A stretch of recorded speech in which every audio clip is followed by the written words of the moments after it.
Olá pessoal, sou o professor Rômulo Soares. Eu vou estar aqui mostrando a vocês mais uma aula de montagem e manutenção. Espero que ajude vocês. Antes de começarmos, evite blusas de lã e carpete. Você também pode encostar suas mãos em algum objeto de metal aterrado para se livrar da eletricidade estática. Para este exemplo, vamos montar um computador com uma configuração comum, que inclui placa-mãe, pentes de memória DDR3, processador Intel Core i7 e cooler do CPU, disco rígido SATA, leitor e gravador óptico SATA, placa de vídeo PCI Express, fonte de energia e o próprio gabinete. Não vamos entrar em detalhes sobre as especificações de cada peça, mas é importante que você tenha verificado se todas as partes são compatíveis entre si, principalmente entre a placa-mãe em relação ao clock do CPU e da memória. Vamos começar montando o conjunto de placa-mãe, CPU e memória, antes de colocá-los todos no gabinete. Coloque a alavanca do soquete na posição aberta. A posição correta da CPU é definida por uma marcação presente em um dos cantos. Essa marca deve estar do mesmo lado da marcação do soquete. Coloque a CPU com muito cuidado, segurando sempre pelas bordas e, em seguida, feche a alavanca. O dissipador do cooler já vem com uma camada de pasta térmica fixada à base, mas você ainda pode aplicar um pouco mais da pasta se tiver ela disponível. Agora já podemos colocar o cooler da CPU. Para isso, basta encaixar as presilhas nos 4 furos ao redor do soquete. Termine encaixando o cabo da alimentação do cooler na placa-mãe. O plug certo é aquele marcado como CPU fan. Para colocar as memórias, você precisa antes abrir as presilhas das laterais.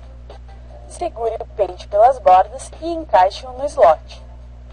Note que a porção mais curta dos pinos deve estar virada para a parte de baixo da placa-mãe. O ideal é que pentes idênticos fiquem em slots de cor igual, para fazer o recurso do uso Dual Channel. Agora vamos ao gabinete. Remova os parafusos da parte de trás e abra as tampas laterais. Vamos começar com o leitor de CDs. Retire a tampa de uma das baias maiores pressionando as travas internas. Agora, encaixe a unidade pela frente e empurre-a até que os furos estejam coincidindo com os furos. Coloque os parafusos dos dois lados.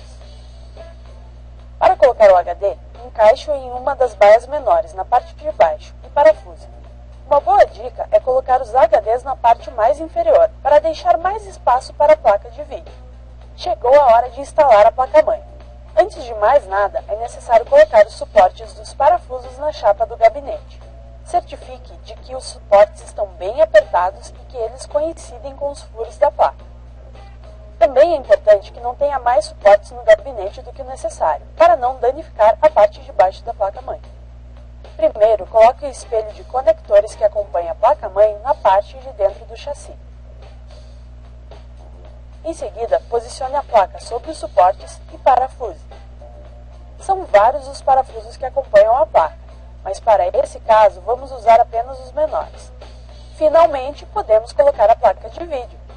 Posicione com cuidado a placa no slot PCI Express e pressione até encaixar. O ideal é que a VGA fique no slot mais de cima, caso sua placa-mãe tenha mais de uma opção. Parafuse no gabinete em seguida. Depois, a fonte de energia deve ficar na parte de cima ou de baixo do gabinete em uma baia feita especialmente para ela. Parafuse-a por trás. Ok, todos os principais componentes já estão montados. Chegou a hora de plugar todos os cabos.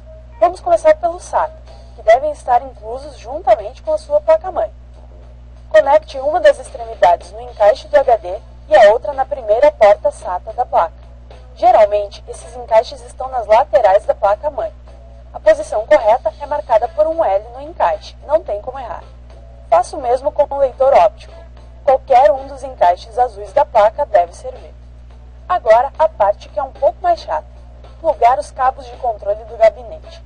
Estes são os fios que ativam os botões de reset, liga, desliga e conectores frontais de USB e som. O local de encaixá-los fica na base da placa-mãe, onde tem um monte de pinos. Use o manual de instruções do gabinete e da placa-mãe para saber a combinação correta dos pinos. combinando-se os marcados com o mesmo nome. Utilize o suporte intermediário que acompanha a placa-mãe, caso houver. Passamos à fonte. Comece ligando a alimentação do HD e do drive de CD. O conector é aquele achatado que se parece com o cabo SATA maior. O cabo não se encaixa de outro jeito senão o certo, então não tem erro. Plugue o cabo de alimentação auxiliar da CPU que fica na parte de cima da placa-mãe. Este conector pode requerer 1 ou 2 cabos de energia com 4 pinos cada. Agora, conecte o cabo principal, aquele que tem 24 pinos. Lembre-se de sempre segurar pelas laterais e que a presilha do cabo deve estar do mesmo lado que o encaixe no plug da placa. É bem possível que sua placa de vídeo necessite de alimentação extra. Se for esse o caso, use 1 ou 2 cabos auxiliares na fonte, cada um com 6 pinos. Caso seu gabinete tenha algum cooler adicional, você já pode ligá-los à fonte agora. E é isso. Que as tampas laterais e parafúsias. Ah, não se esqueça de verificar se a chave de tensão da fonte está na posição correta antes de ligar a máquina pela primeira vez.